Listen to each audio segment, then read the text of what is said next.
आता बातमी पुण्यातून आहे। खडकवासला धरणातून मुठा नदीत 35,000 क्युसेक पाण्याचा विसर्ग सुरू आहे।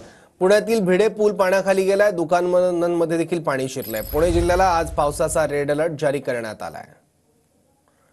याबद्दल आणखी माहिती घेऊ आपले प्रतिनिधी अभिजित पोते आता आपल्यासोबत आहे। अभिजित, काय स्थिती आहे पुण्यात?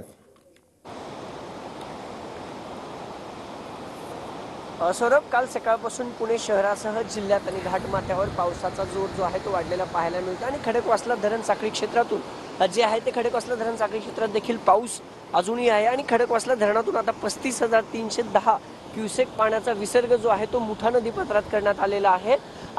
त्यामुळे नदीपात्र जो आहे पुण्यातला डेक्कन परिसर असेल किंवा भिडे पूल असेल हा आता पूर्णपणे पाण्याखाली गेलेला पाहायला मिळतो। सौरभ, काल रात्रीपासून जो आहे पाऊस अजून देखील सुरू आहे। आज पुणे शहरासह जिल्ह्याला रेड अलर्ट जो आहे तो हवामान खात्याकडून देण्यात आलेला आहे।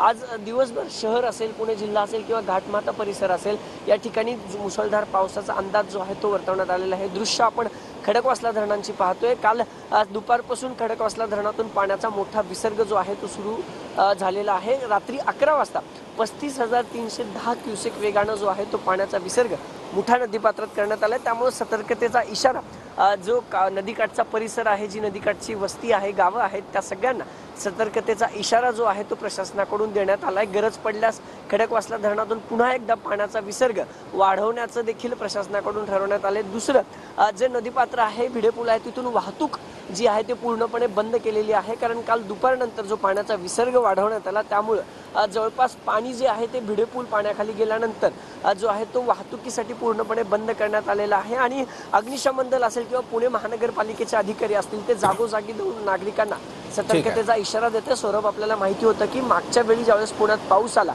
त्यावेळेस ज्यावेळेस धरण साखळी क्षेत्रातून पाण्याचा विसर्ग झाला, अनेक परिसरात पाणी शिरलं होतं आणि आता तशी परिस्थिती उद्भवू नये म्हणून खरं तर प्रशासनाकडून सतर्कता बाळगली जाते आणि प्रशासनाकडून आवाहन केलं जात आहे पाण्याच्या विसर्गाची दृश्य। आणि दुसरीकडे नागरिक